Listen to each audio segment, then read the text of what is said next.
నాగపంచమి వేడుక ఎలా ప్రారంభం అయింది? సర్పాలకు పాలు సమర్పించే సాంప్రదాయం వెనుక పురాణ కథ ఒకటి ఉంది. అదేమిటంటే, పాముల ఉనికి కశ్యప మహర్షి మొదటి భార్య కద్రువ నుంచి వచ్చినట్లు నమ్ముతారు. భవిష్య పురాణం ప్రకారం ఈ ఇద్దరు సర్పజాతికి తల్లిదండ్రులు. భారతదేశంలోని వివిధ ప్రాంతాలలో నాగపంచమి పండుగను వివిధ మార్గాల్లో జరుపుకుంటారు. ఈ పండుగను జరుపుకోవడం ప్రారంభం వెనుక ఒక పురాణ కథ ఉంది. తన పిల్లలైన పాములను శపించిన తల్లి కద్రువ. పురాణాల ప్రకారం ఒకసారి కశ్యప మహర్షి ఇద్దరు భార్యలు కద్రువ, వినత. వీరు దక్షిణి కుమార్తెలు, పైగా అక్క చెల్లెళ్ళు. కద్రువ 1000 మంది సర్పాలకు తల్లి అయితే వినత 2 కుమారులకు తల్లి, అనూరుడు, గరుత్మంతుడు. వీరిద్దరూ ఒక తెల్ల గుర్రాన్ని చూశారు. కద్రువ గుర్రం తోక నల్లగా ఉందని చెప్పింది.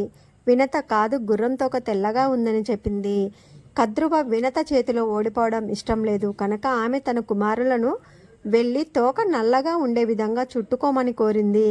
కానీ కుమారులు అలా చేయడానికి నిరాకరించడంతో కద్రువ తన సొంత పిల్లలను పాండవ వంశానికి చెందిన రాజు జనమేజయుడు చేసే యాగంలో పడి నాశనం అవుతారని శపించింది.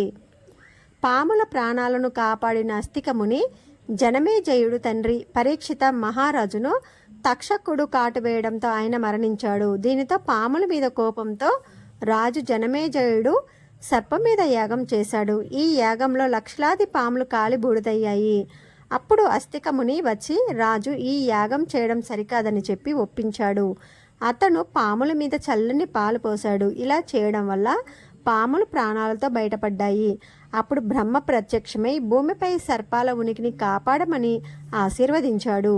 పాముల ప్రాణాలను కాపాడిన రోజు శ్రావణ మాసం శుక్లపక్షం పంచమి తిథి. అప్పటి నుంచి ప్రతి ఏడాది ఈ శ్రావణ పంచమి తిథి పాములకు చాలా ప్రియమైనది.